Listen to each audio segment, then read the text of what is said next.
विद्यार्थी मित्रांनो, कालच्या आपल्या पिरियडमध्ये आपण BA द्वितीय वर्ष सेमिस्टर 4 आणि पेपर 7वा छत्रपती शिवाजी महाराज आणि त्यांचा काळ या पेपरचा आपण अभ्यास करत असताना प्रकरण क्रमांक 2 छत्रपती संभाजी महाराज यांच्याबद्दलची माहिती पाहण्यास सुरुवात केली होती। त्यामध्ये छत्रपती संभाजी महाराजांची पूर्ण माहिती, त्याचबरोबर छत्रपती संभाजी महाराजांचा मुघलांशी असलेला संबंध पूर्णपणे समजून घेतला। आज आपण छत्रपती संभाजी महाराज आणि आदिलशाही आणि कुतुबशाहीचा असलेला संबंध कसा होता हे समजून घेणं आवश्यक आहे। छत्रपती शिवाजी महाराज यांच्या काळामध्ये ज्या पद्धतीने 5 बहामनी शाळा अस्तित्वात होत्या, त्यापैकी प्रबळ अशा 2 शाळा ह्या छत्रपती संभाजीराजांच्या काळात म्हणजे आदिलशाही, विजापूरची आदिलशाही आणि गोवळकोंड्याची कुतुबशाही ह्या 2 शाळा अस्तित्वात होत्या। आणि या 2 शाळा या छत्रपती संभाजीराजांच्या काळामध्ये त्यांचा संबंध कसा होता हे पाहणं आवश्यक आहे। तर सर्वप्रथम आपण मुघल बादशाह औरंगजेब यांनी मराठ्याविरुद्ध जी छत्रपती संभाजी महाराजांविरुद्ध मोहीम आखली होती, जी मराठ्याविरुद्धची मोहीम सहजासहजी मिटणारी नव्हती किंवा संपणारी नव्हती, हे औरंगजेबाला समजल्यानंतर औरंगजेबाने ज्या दक्षिणेतल्या महत्त्वपूर्ण शाह्या 5 बहामनी शाह्यापैकी 2 अस्तित्वात होत्या, ती म्हणजे विजापूरची आदिलशाही आणि गोवळकोंड्याची कुतुबशाही, या 2 शाह्या पूर्णपणे नष्ट करण्यासाठी प्रयत्न करायला सुरुवात केलं। त्यावेळेस छत्रपती संभाजीराजांनी या 2 शाह्यांची मदत ही औरंगजेबाविरुद्ध घेण्यासाठी म्हणून त्यांना मदत करायला प्रारंभ केला। इसवी सन 1685 मध्ये जो बहादूर खान व रहुल्ला खान या 2 सुभेदारांची नेमणूक औरंगजेबाने विजापूर या मोहिमेवर केली, म्हणजेच आदिलशहा विरुद्ध केली। आणि या दोघांनीही विजापूर या ज्या काय राज्याला वेढा दिला। ही मोहीम गतिशील बनवण्यासाठी किंवा प्रखर बनवण्यासाठी औरंगजेबाने अहमदनगरहून सोलापूर या ठिकाणी मुक्काम ठोकला आणि जातीने लक्ष द्यायला सुरुवात केलं। शेवटी 12 सप्टेंबर 1686 रोजी विजापूरच्या जी आदिलशाही होती,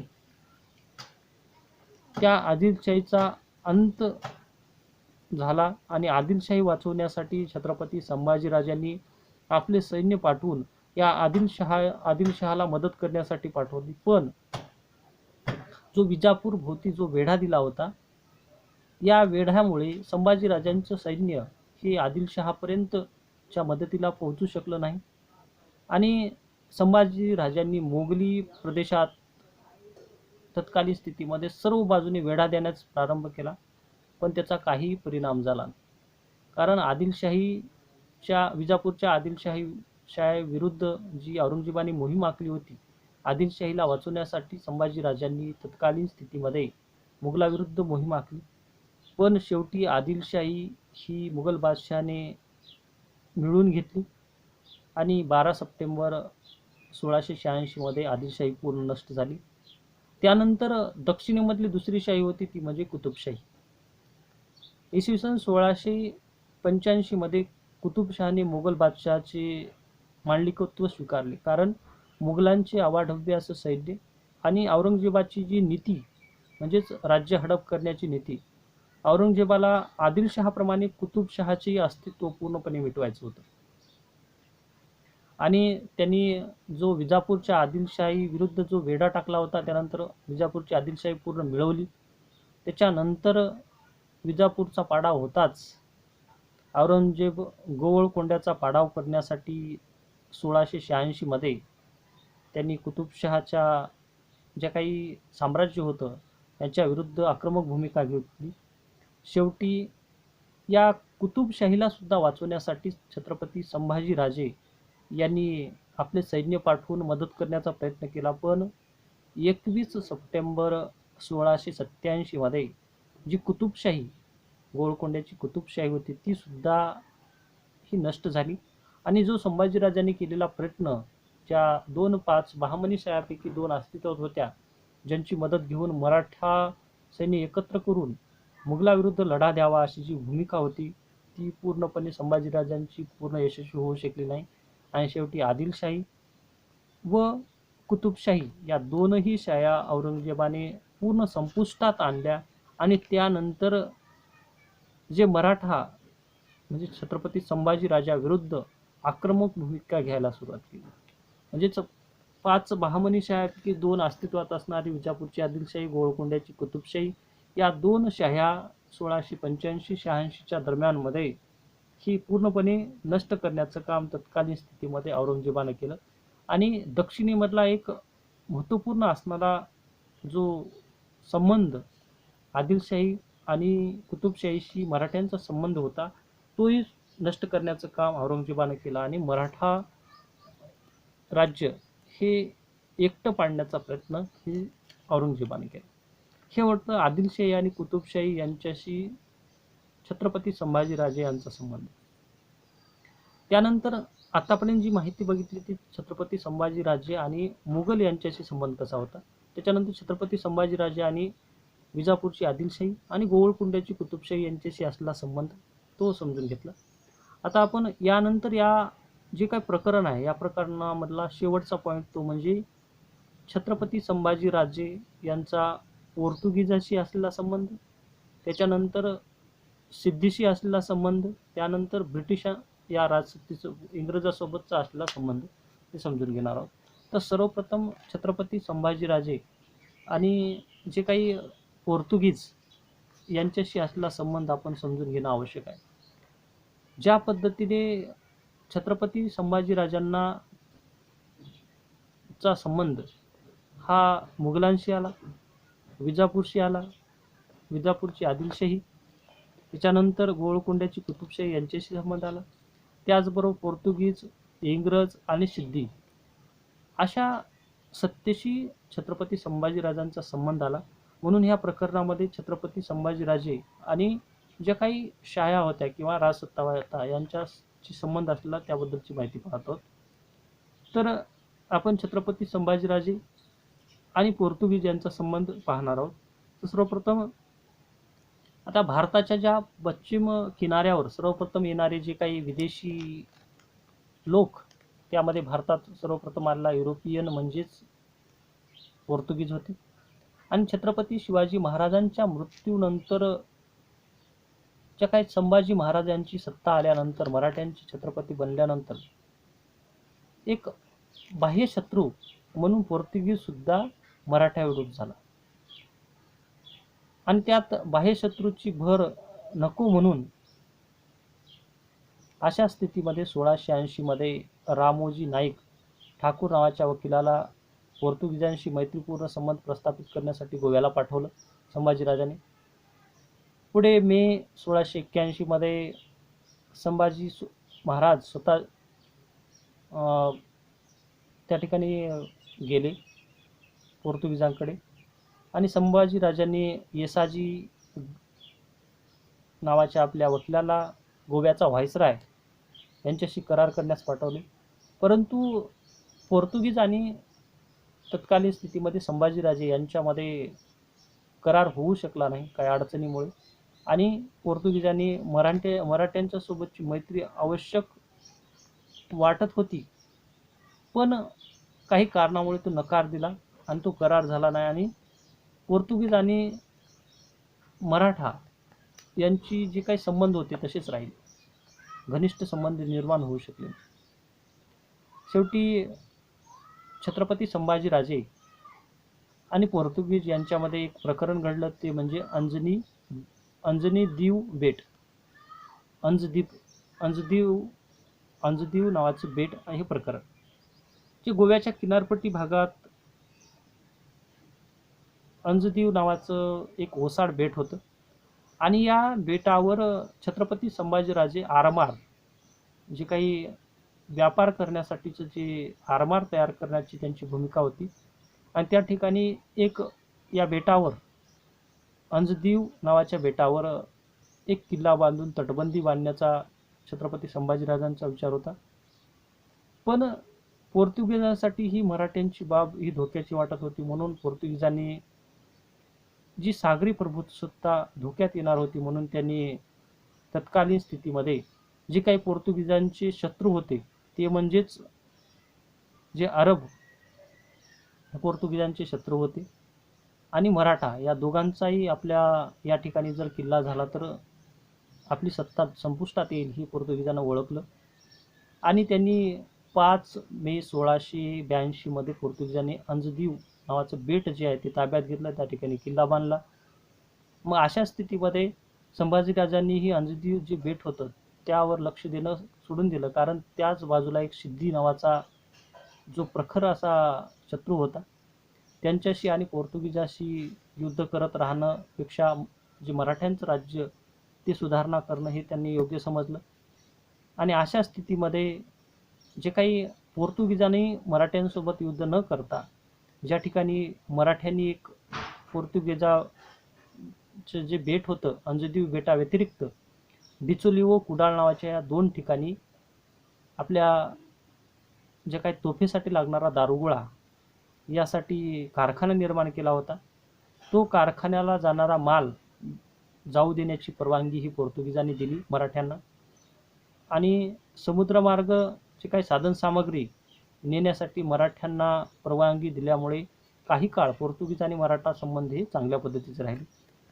पण पुढे जाऊन जानेवारी 1683 मध्ये पोर्तुगीजांनी मोगलांशी मैत्री व मराठ्यांशी शत्रुत्व निर्माण करण्याची धोरण आखलं, कारण तत्कालीन स्थितीमध्ये 1682 मध्ये औरंगजेब दक्षिणेमध्ये त्यांचं आगमन झालं होतं आणि शेख मोहम्मद नावाच्या आपल्या एका व्यक्तीला पाठवून जे काही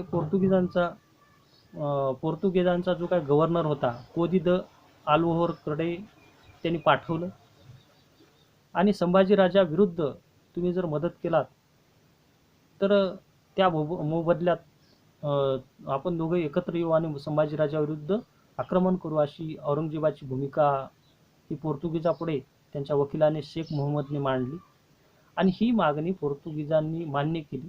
त्या बदल्यात पोर्तुगीजांनी औरंगजेबाला जे दक्षिण कोकणात जाण्याची जी परवानगी म्हणजे दोघांमध्ये तह झाल्यानंतर मोगल हे दक्षिण कोकणामध्ये जाण्यासाठी पोर्तुगीजांनी परवानगी दिली आणि त्या मोबदल्यात जर संभाजी महाराजांचा पराभव झाला तर दक्षिण कोकण भाग हा पोर्तुगीजांना मिळाला पाहिजे हे पोर्तुगीजांनी औरंगजेबापुढे प्रस्ताव ठेवला आणि शेवटी पोर्तुगीज व मराठी जे काय पोर्तुगीज आणि औरंगजेब मुघल यांच्यामध्ये काय झालं तर मैत्रीपूर्ण संबंध निर्माण झाला आणि पुढे पोर्तुगीज आणि मराठी यांच्यामध्ये ही युद्धजन्य परिस्थिती निर्माण झाली आणि पोर्तुगीज मराठी संघर्षाला तेव्हापासून सुरुवात झाली. पोर्तुगीज हे मराठा संबंध बिघडल्यामुळे दोघेही एकमेकाचे शत्रू बनले गेले, संभाजीराजे आणि पोर्तुगीज. आणि ऑगस्ट 1683 मध्ये संभाजी नार्वे नावाच्या एक व्यक्ती होता जो गोकुळ अष्टमीच्या यात्रेसाठी येणार होता. तेथे त्याला पकडण्याचा कट हा पोर्तुगीज व्हायसरायने रचला, परंतु तो येऊ शकला नाही म्हणून ते कट फसला गेला. तेव्हा मराठ्यांनी चोल जे पोर्तुगीजचं महत्त्वाचं ठिकाण होतं जुलै 1683 मध्ये त्यावर हल्ला केला. त्या ठिकाणच्या चोल भोवती दिलेला वेढा इतका जबरदस्त होता की पोर्तुगीजांना मराठ्यांशी जे मराठ्यांनी जो वेढा दिला होता त्याच्यातून बाहेर पडणं शक्य झालं नव्हतं. शेवटी पोर्तुगीजांनी मराठ्याचा जे काही वेढा दिला होता तो त्यातून सुटका करून घेण्यासाठी म्हणून विरजई नावाच्या किल्ल्यावर तोफा टाकण्यास सुरुवात केली पोर्तुगीजांनी. त्यावेळेस संभाजीराजांनी जे काय फोंडा नावाच्या किल्ल्याच्या मदतीला धावून येण्याचा प्रयत्न केला, म्हणजे फोंडा या किल्ल्यावर पोर्तुगीजांनी आक्रमण केलं आणि शेवटी जो तटबंदी किंवा पोर्तुगीजाच्या भोवती जो वेढा दिला गेला होता तो पूर्ण वेढा उठवण्यात आला आणि अशा स्थितीमध्ये तत्कालीन स्थितीमध्ये या पोर्तुगीजला मदत करणारे म्हणजेच केशव, प्रभू, खेम, सावंत हे पोर्तुगीजांना मदत करणारे होते आणि छत्रपती संभाजीराजाची बाजू घेणारे किंवा निकराने लढा देणारे ते म्हणजेच येसाजी कंक व त्यांचा मुलगा कृष्णाजी हे फोंडा किल्ला लढत असताना त्यांचा जखमा झाल्या आणि त्यामध्ये त्यांचा मृत्यू झाला. म्हणजे फोंड्याच्या युद्धामध्ये मिळालेल्या यशाने मराठ्यांचा आत्मविश्वास वाढला आणि त्यानंतर त्यांनी 24 नोव्हेंबर 1683 मध्ये संभाजीने पोर्तुगीजांची जुवी नावाच्या बेटावर हल्ला केला, तो ताब्यात घेतला.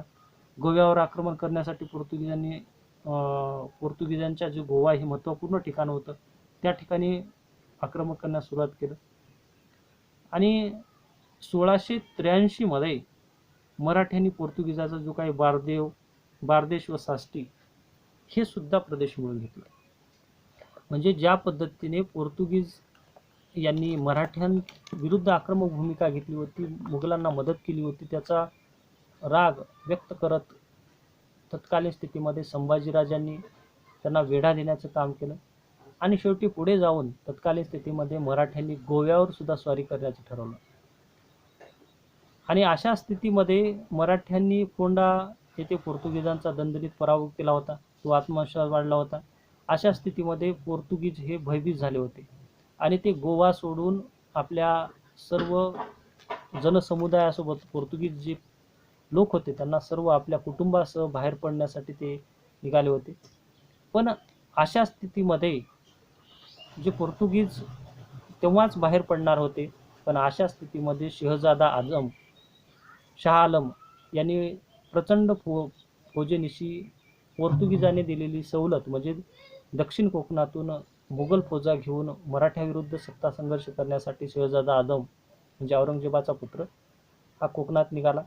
त्यावेळेस छत्रपती संभाजी राजावर दोन ठिकाणी संकट आलं, दोन्ही ठिकाणची आक्रमण करणं आवश्यक होतं. ते म्हणजे गोव्यावर आक्रमण पोर्तुगीजाविरुद्ध आणि शहाजादा आझम जो दक्षिण कोकणामध्ये येणार होता त्यांच्याविरुद्ध. शेवटी संभाजीराजांनी निर्णय घेतला की पोर्तुगीजांचा केव्हाही बंदोबस्त करता येईल, पण जो औरंगजेबाचा पुत्र शहजादा आझम जे प्रचंड फौज घेऊन दक्षिण कोकणामध्ये येत आहेत त्यांचा प्रतिकार करणं आवश्यक आहे. शेवटी 26 नोव्हेंबर रोजी गोव्याहून माघार घेत बारदेश साष्टी या पोर्तुगीजांचा जो प्रदेश होता त्याची लूटमार केली आणि शहाजादा शाह आलम यांच्या विरुद्ध दक्षिण कोकणामध्ये मराठा सैन्याने त्या ठिकाणी जाण्यास भाग पाडलं. मराठा सेना त्या ठिकाणी निघाली. त्या अगोदर मराठी आणि पोर्तुगीज यांच्यामध्ये तह ही 1684 मध्ये झाला. ज्या वेळेस शहजादा शाह आलम प्रचंड आपली सेना घेऊन दक्षिण भागामध्ये निघाला होता, त्यावेळेस संभाजीने पोर्तुगीजांचा लढा आवरता घेतला. एकाच वेळी दोन आघाड्यावर युद्ध न करता, दोघांशी संघर्ष न करता पोर्तुगीजाशी वाटाघाटी करावी असं संभाजीराजांना वाटलं. त्यानुसार त्या तहामध्ये औरंगजेबाचा एक पुत्र जो शहजादा अकबर होता त्यांनी सुद्धा मध्यस्थी केली आणि फोंडा या किल्ल्यावर वाटाघाटी झाली. त्यानुसार संभाजीराजांनी पोर्तुगीजांचे जेवढे जिंकलेला प्रदेश होता किंवा किल्ले होते ते परत केले. त्याचबरोबर एकमेकांनी पकडलेले जे जहाजे, युद्ध कैदी यांना परत केले. त्याचबरोबर दमनची चौथाई मराठ्यांना मिळाली आणि परस्परांच्या प्रदेशात पूर्वीप्रमाणे व्यापार करण्याच्या सवलती दिल्या गेल्या आणि तह झाल्यानंतर 1684 मध्ये पोर्तुगीज वकील राजगडावर आला संभाजी महाराजांकडे आणि संभाजी राजांनी काही नवीन अटी पुढे केल्यामुळे 1684 मध्ये जो मराठा आणि पोर्तुगीज संबंध पुन्हा बिघडले गेले आणि अशा प्रकारे जो मराठ्याचा तह होणार होता तो सुद्धा काही काळानंतर 1684 मध्ये होता पण पुढे बिघडला. पुढे पोर्तुगीजांच्या मराठ्याविरुद्ध हालचाली निर्माण झाल्या. तह यशस्वी होऊ शकल्या नसल्यामुळे पोर्तुगीजांनी दक्षिण कोकणातील जे देशाई मराठ्याविरुद्ध चितावण्यास सुरुवात केलं आणि त्यांनी मराठ्याविरुद्ध बंड पुकारण्यास म्हणजे 1685 मध्ये बंड पुकारण्यास प्रारंभ केला आणि अशा स्थितीमध्ये जे काही खेम, सावंत, केशव, प्रभू असे जे काही लोक होते किंवा जमाती होत्या हे सर्व मराठ्यांच्या मुलकावर स्वारी करण्यास तयार झाला. स्वारी करण्यासाठी त्यांनी प्रयत्न करायला सुरुवात केली. पोर्तुगीजांनी त्यांना सपोर्ट केला होता. मग पोर्तुगीजांनी मराठी मुलकावर आक्रमण करण्यास सुरुवात केली. म्हणजेच जे काही मराठ्याविरुद्ध बंड करण्याची चिथावणी देऊन पोर्तुगीजांनी मराठा प्रदेशावर जे काही देशाई असतील त्या ठिकाणचे यांच्या विरुद्ध यांना मदत करण्यास सुरुवात केली आणि 1683 मध्ये मराठ्यांनी पोर्तुगीजांचा प्रदेश केवळ फोंडा सोडून सर्व प्रदेश मिळवला. अशा स्थितीमध्ये छत्रपती संभाजीराजे हे मुघलांच्या सैन्याकडे किंवा मुघल जे सैन्य होतं त्यांचा प्रतिकार करण्यासाठी त्यांनी भूमिका घेतली होती. जे काही देशाई मोगली चाकरी आणि जे देसाई नावाचे जे काही दक्षिण कोकणातले जे प्रदेशातले भागातले जे व्यक्ती होते त्यांनी छत्रपती संभाजीराजाविरुद्ध आक्रमक भूमिका घेतली आणि मुघलांशी तह केला. संभाजीने पोर्तुगीजावरील 2-3 मोहिमावर जो विजय मिळवला होता तो मुघल आक्रमणामुळे किंवा शहाजादा औरंगजेबाचा पुत्र शहजादा शहाआलम ज्यांनी संभाजीराजावर आक्रमण करण्यासाठी आला होता त्यामुळे जो प्रदेश पोर्तुगीजाकडून मिळवला होता संभाजीराजांनी तो पुन्हा एकदा गमावून बसावं लागलं. ही अशा प्रकारची परिस्थिती ही तत्कालीन स्थितीमध्ये छत्रपती संभाजीराजे आणि पोर्तुगीज यांच्याशी निर्माण झाली.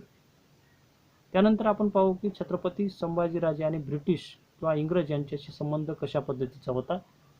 तर ब्रिटिश तत्कालीन स्थितीमधले एक महत्त्वपूर्ण राजसत्ता म्हणून ओळखली जात होती. आता ब्रिटिशांचा जर विचार केला तर छत्रपती संभाजीराजे यांच्या कालखंडामध्ये इंग्रजांच्या सुरत व मुंबई येथे वखारी होत्या आणि यापैकी सुरतची जी वखार होती ती महत्त्वपूर्ण वखार म्हणून ओळखली जात होती आणि ती वखार मोगल प्रदेशात मोडत होती, म्हणजे मुघलांच्या प्रदेशात मोडत होती. त्यामुळे सुरतच्या ज्या इंग्रजांच्या वखार होते त्या वखारीवर मोगली सुभेदारांचा नेहमी आज्ञेचं पालन करणं हे इंग्रजांना करावं लागत होतं. म्हणून मुंबईचे जे काही इंग्रजांनी मुंबई बंदरात सिद्धीला नेहमी आश्रय द्यावा ही सुरतच्या सुभेदाराची सुरतकर इंग्रजातर्फे मुंबईकर मागणी करत होते. त्यामुळे मुंबईकर इंग्रज अडचणीत आले होते आणि सुरतच्या इंग्रजी वखारीच्या स्वार्थासाठी मुंबई बंदरात सिद्धीला आश्रय देणं त्यांना आवश्यक वाटत होतं. कारण मुंबई बंदरात सिद्धीला आश्रय दिला तर मराठ्यांची नाराजी ओढावून घ्यावी लागेल आणि मुंबईकर इंग्रजांनी यातून एक मध्यम मार्ग निवडला. तो मार्ग म्हणजे सिद्धीला मुंबई बंदरात थारा देऊन मुघलांची मर्जी संपादन केली आणि जे मराठी मुलूक होता मराठांचा प्रदेश होता त्यावर हल्ले होणार नाही या अटीवर सिद्धीला शब्द दिल्यानंतर इंग्रजांना जो शब्द दिला होता त्यानुसार तो पाळत नव्हता. त्यावेळेस मराठी मुलुखास त्रास देत अशा प्रकारचा प्रदेश म्हणजे संभाजीने सुरतकर नावाच्या इंग्रजाच्या वंजळीने पाणी पिणाऱ्या मुंबईकर इंग्रजांना धडा शिकवण्यासाठी 1683 मध्ये संभाजीराजांनी गोव्याच्या पोर्तुगीजावर आक्रमण करून त्यांनी उत्तर कोकणातील जो मुंबईच्या आजूबाजूचा माहीम असेल, सोपारा, एलिफंटा ही जी बेटे जिंकून घेतल्याने मराठी सत्तेचा जो काही मुंबईकर इंग्रजाच्या मानेभोवती जो पूर्णपणे विळखा बसला होता तो दूर करण्यासाठी मुंबई इंग्रजकरांनी मुघलापेक्षा छत्रपती संभाजीराजासोबत मैत्री करणे हे आवश्यक वाटलं.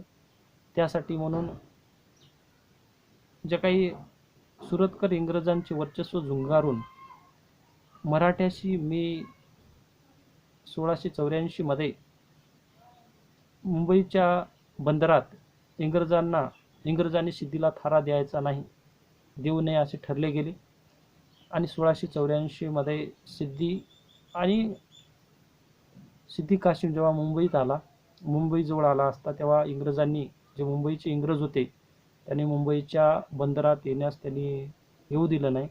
हा विजय म्हणजे छत्रपती संभाजीराजांनी सिद्धीला रोखण्यासाठी हा इंग्रजांचा वापर करून घेतला. इंग्रज आणि संभाजीराजे यांच्यात जो करार झाला तो म्हणजे इंग्रजासारख्या आरमारी शक्तीशी सिद्धीविरुद्ध तह करून संभाजीराजांनी फार मोठा एक राजकीय डाव साधला होता. या मैत्रीचा फायदा घेत जी मैत्री होती या मैत्री दीर्घकाळ टिकू शकली नाही. कारण मराठे मोगल संघर्षाला पुन्हा एक मराठा मोगल संघर्ष निर्माण झाल्यामुळे सिद्धीने इंग्रजांना त्रास देण्यास सुरुवात केली आणि शेवटी जो काही मुंबईकर इंग्रजांच्या मदतीने संभाजीला छत्रपती संभाजीला सिद्धीचा काटा काढण्याची जी योजना होती ती पूर्णपणे योग्य होऊ शकली नाही. म्हणजेच जे काही इंग्रज अधिकारी एका बाजूने मुघलाशी वेढले होते, एका बाजूने सिद्धीशी वेढले होते. अशा स्थितीमध्ये संभाजीराजांशी त्यांनी मैत्रीपूर्ण संबंध ठेवले. पण संभाजीराजे यांचा मुघलांशी असणारा सतत संघर्ष यामुळे जी तह झाला होता किंवा मैत्रीपूर्ण संबंध निर्माण झाले होते इंग्रजाचे, ते पुणे दीर्घकाळ टिकू शकले नाही. कारण मुघलांशी सतत लढा देणं हे संभाजीराजांचे कर्तव्य बनलं होतं आणि त्याचाच फायदा सिद्धीने घेतला. आणि सिद्धी हा एक तत्कालीन स्थितीमध्ये जे काही मुघल बादशहाच्या पश्चिम समुद्र किनाऱ्यावरील आरमार प्रमुख होता, म्हणजेच तत्कालीन स्थितीमध्ये एका अर्थाने मुघलांचा एक चाकरच म्हणून ओळखला जात होता हा सिद्धी होता. म्हणजे सिद्धी हे तत्कालीन स्थितीमध्ये मराठ्यांसाठी एक महत्त्वपूर्ण शत्रू म्हणून समजला जात होता. अशा प्रकारची एक सिद्धीची भूमिका होती. त्याच्यानंतर शेवटची जी सत्ता जो सिद्धी म्हणून ओळखला जातो त्याबद्दलची माहिती पाहू. तर संभाजी व सिद्धी यांचा संबंध कसा होता. तर पश्चिम जे किनाऱ्यावरील जे सिद्धी हा स्वराज्याचा कायमचा शत्रू म्हणून ओळखला जात होता आणि त्यांचा बंदोबस्त करण्यासाठी छत्रपती शिवाजी महाराजांनी आटोकाट असे प्रयत्न केले. पण ज्या पद्धतीने जंजिराचा जो सिद्धी अजिंक्य होता, कारण सभोवताली पाणी असणारा हा किल्ला, आणि त्यांचा पराभव करण्यासाठी छत्रपती शिवाजी महाराजांनी प्रयत्न केला, पण तो पूर्णपणे यशस्वी होऊ शकला नाही. शेवटच्या कारकिर्दीमध्ये मुंबईकर इंग्रजांशी तो जो तह झाला होता, त्या तहात इंग्रजांनी मुंबई बंदरात जे काही सिद्धीला येऊ द्यायचं नाही ही एक अट टाकली होती. आणि त्या अटीनुसार छत्रपती शिवाजी महाराजांचा वारसा पुढे घेत संभाजीराजांनी इसवी सन 1680 मध्ये ज्या काही सिद्धीच्या ताब्यात जे उंदिरीचे नावाचं बेट होतं जिंकण्याचा प्रयत्न केला, पण तो सुद्धा यशस्वी त्यामध्ये जे काही पराभव हे तत्कालीन स्थितीमध्ये संभाजीराजांना सहन करावा लागला. शिवाजी महाराजांच्या मृत्यूनंतर जे काही स्वराज्याला होणारा उपद्रव वाढू लागला, अशा स्थितीमध्ये सिद्धीला जर धडा शिकवावा लागेल अशी भूमिका घेऊन 1680च्या एका काळोख्या रात्री छत्रपती संभाजीराजांनी 200 सैनिकांना उंदेरी बेटावर पाठवले. पण संभाजीराजांचा हाही प्रयत्न पूर्णपणे फसला गेला, कारण सिद्धी हा आक्रमक हालचालीवर लक्ष ठेवून होता आणि मराठ्यांची जहाजे त्यांनी पकडण्यासाठी सुरुवात केली. 18 जुलै 1681 रोजी मराठी आरमाराने उंदेरी बेटावर पुन्हा एकदा हल्ला केला, पण त्याही हल्ल्यामध्ये सिद्धीचा पराभव करू शकले नाही. त्यानंतर जंजिरा हे सिद्धीचे एक प्रमुख ठिकाण होतं, जे सभोवताली पाणी असणारा हा किल्ला. आणि सिद्धी हा तत्कालीन स्थितीमध्ये जंजिराच्या किल्ल्यावर राहून मराठ्याची सह देण्यासाठी त्याने अतोनात प्रयत्न करायला संभाजीराजांनी सिद्धीचा पूर्णपणे पराभव करण्यासाठी जंजिराच्या किल्ल्यावर हल्ला करण्याचे ठरवले.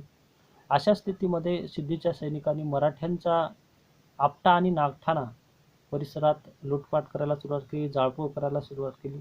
त्यावेळेस संभाजीराजांनी चिडून दंडाराजपुरी नावाचं ठिकाण त्या वेढा दिला, जे 1681 मध्ये. आणि हे दंडराजपुरीच्या समुद्रातच जंजिरा नावाचा किल्ला होता आणि त्याच किल्ल्यावर सिद्धी राहत होता. अशा स्थितीमध्ये संभाजीराजा समेत शहजादा अकबर, जो औरंगजेबाचा पुत्र, यांनी 20,000 फौज घेऊन दंडराजपूरच्या कोटावर मराठ्यांचा तोफखाना सतत 15 दिवस आग ओकीत होता. पण त्यामुळे जे काही दंडराजपुरीच्या ठिकाणची जी तटबंदी होती ती ढासळली गेली. पण या खाडीतून जंजिऱ्याकडे मार्ग जात होता, तो मार्ग पूर्णपणे उद्ध्वस्त करण्याचा प्रयत्न केला. पण मराठी आटोकाट प्रयत्न करून सुद्धा तत्कालीन स्थितीमध्ये जे काही समुद्राचं वाढतं पाणी हे वाढत होतं आणि अशा परिस्थितीमध्ये मुघल सैन्य आणि मुघल सरदार हसन अली उत्तर कोकणात येत आहे ही बातमी कळताच पुन्हा एकदा संभाजी राजांनी धनराजपुरीच्या वेढ्याची जी जबाबदारी होती दादोजी रघुनाथ यांच्याकडे सोपवली आणि जवळजवळ येणारं यश सिद्धीला पूर्ण पाडाव करण्याचं यश येत होतं. त्यावेळेस मुघल सैन्य येत आहे ही बातमी लागताच उत्तर कोकणामध्ये ते पुन्हा निघाले आणि ऑगस्ट 1682 मध्ये सिद्धीने पुन्हा एकदा मराठ्यांच्या जे नागठाणावर पुन्हा हल्ला केला. त्या ठिकाणच्या अनेक लोकांना कैद केलं.